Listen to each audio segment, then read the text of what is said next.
Muktamar ke-10 Partai Persatuan Pembangunan atau P3 diwarnai kericuhan antara dua kubu yang mengklaim sebagai ketua umum terpilih. Mardiono menyatakan dirinya terpilih secara aklamasi sebagai ketua umum P3, sementara itu Agus Suparmanto juga mengklaim sebagai ketua umum dengan menggandeng Taji Yassin sebagai sekretaris jenderal.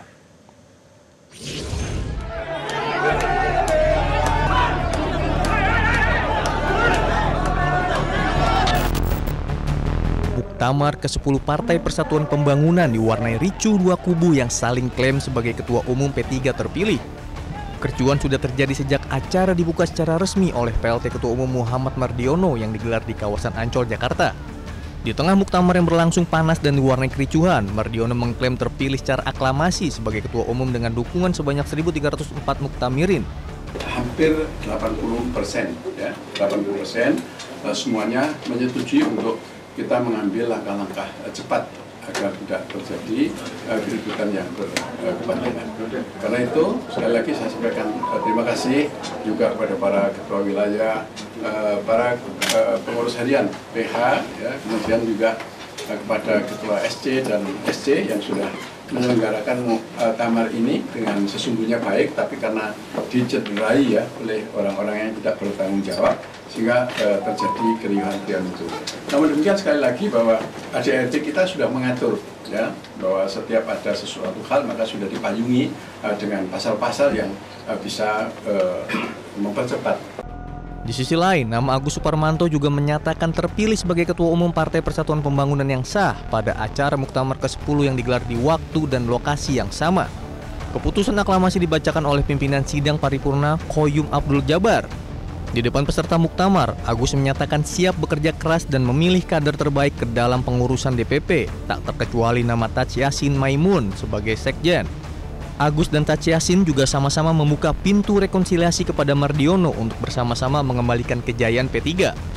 Kita akan dari formatur nanti akan membentuk pengurus-pengurus, kita akan maksimalkan kader-kader dan rekrut kader-kader baru, terutama yang muda-muda ya. Generasi Z ini kita bangkitkan kembali bahwa P3 ini mampu besar kembali.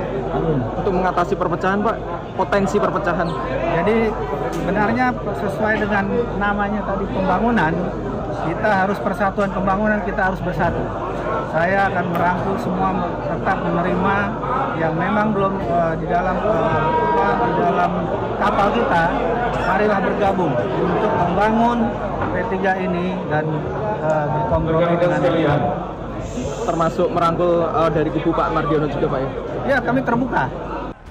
Dualisme kepemimpinan antara Mardiono dan Agus Suparmanto akan memperberat tantangan bagi partai berlambang Ka'bah ini untuk melakukan konsolidasi internal agar bisa kembali lolos ke parlemen pada pemilu mendatang. Tim Liputan, Metro TV. Untuk membahasnya sudah bergabung bersama kami malam hari ini analis politik Burhanuddin Muhtadi. Selamat malam Mas Burhan. Halo. Mas Burhan, bisa mendengar suara saya Mas?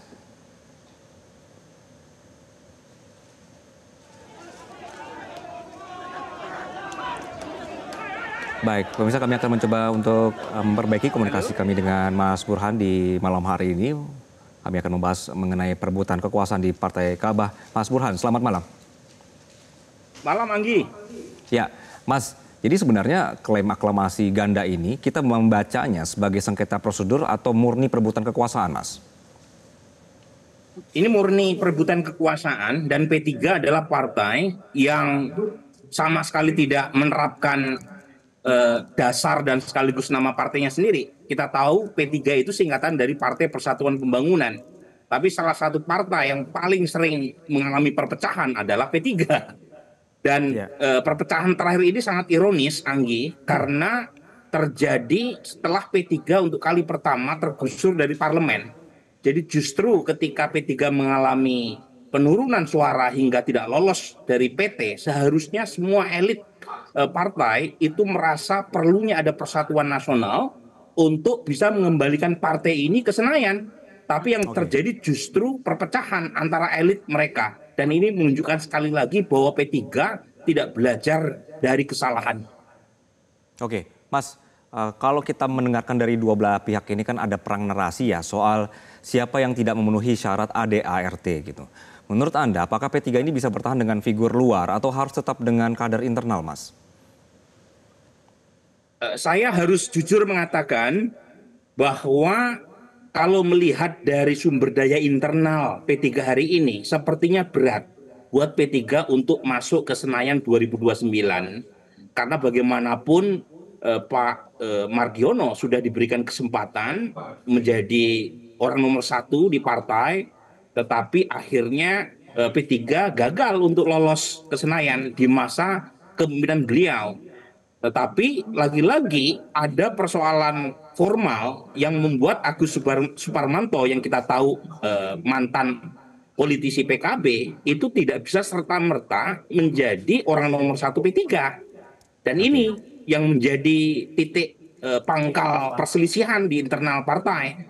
Satu sisi di dalam partai sendiri itu tidak ada sumber daya internal kader yang cukup mumpuni dari sisi popularitas, mumpuni dari sisi logistik.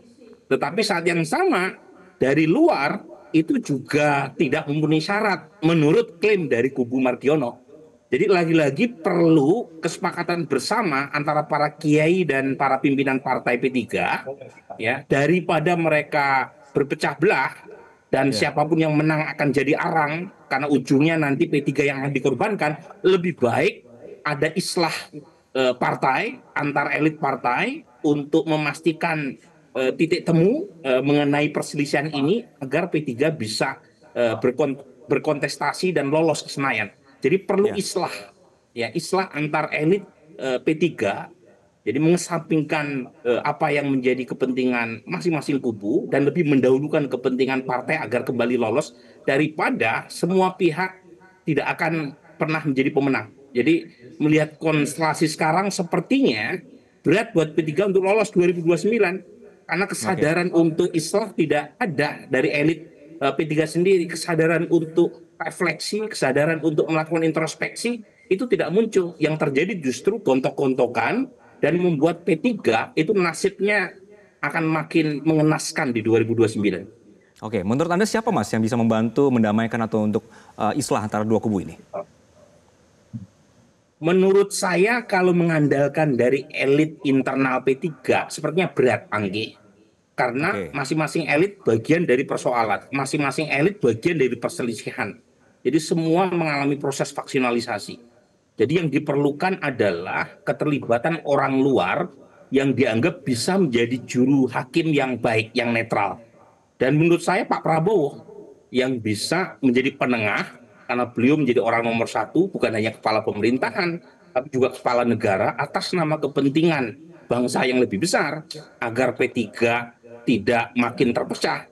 Maka Presiden Prabowo diharapkan bisa menjadi juru penengah. Ya, bahwa beliau tentu saja adalah Ketua Umum Partai Gerindra, iya. Tetapi Gerindra dan P3 punya segmen pemilih yang berbeda.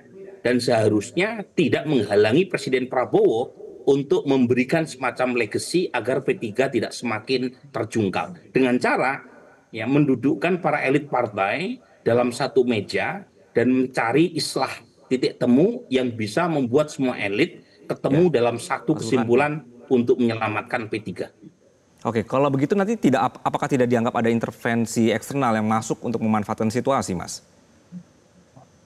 Makanya tadi saya menyarankan Pak Prabowo bukan sebagai ketua umum Partai Gerindra ya, bukan juga sebagai kepala pemerintahan Indonesia, tapi sebagai kepala negara.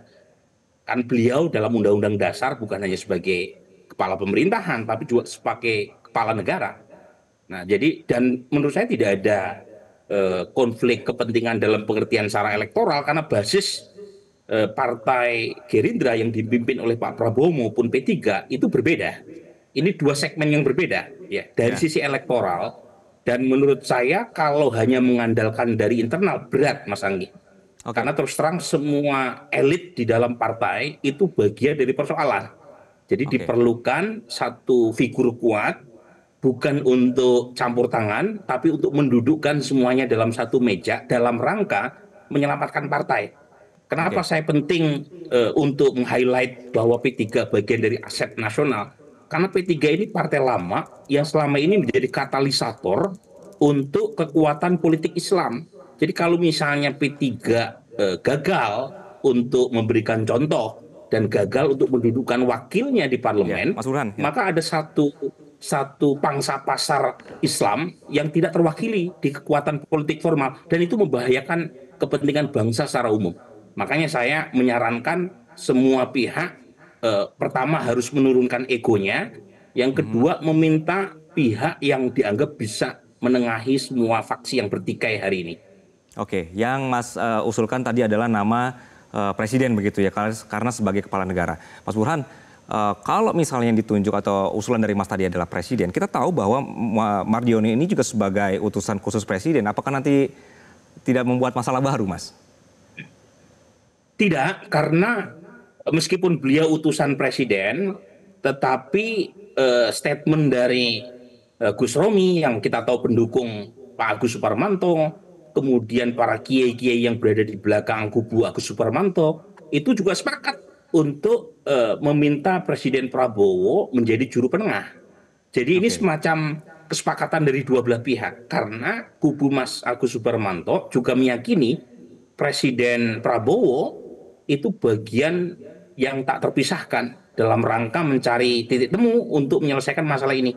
Jadi bukan hanya karena posisi Pak Mardiono sebagai utusan presiden, kemudian Pak Prabowo menjadi kurang netral. Saya kira tidak. Tetapi sebagai kepala negara justru Presiden Prabowo diharapkan netralitasnya menjadi juru penengah, dan saya kira dua kubu yang bertikai hari ini itu bisa menerima kehadiran Pak Prabowo sebagai hakim. Ini penting nih, daripada kita pakai pendekatan formal, karena masing-masing akan mendaftarkan ke Kementerian Hukum dan Perundang-undangan. Akibatnya kemudian Anggi, itu kalau misalnya pakai pendekatan adu kuat kekuasaan, itu justru tidak akan ada yang menang. Misalnya kubu Agus Suparmanto yang disetujui, bukan berarti kubu Mardiono akan ikhlas.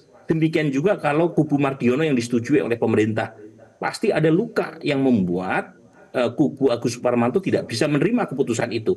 Jadi daripada adu kuat dibawa ke pemerintah dari sisi pendekatan legalistik, lebih baik diselesaikan secara islah dengan melibatkan pihak yang bisa diterima oleh kedua kubu.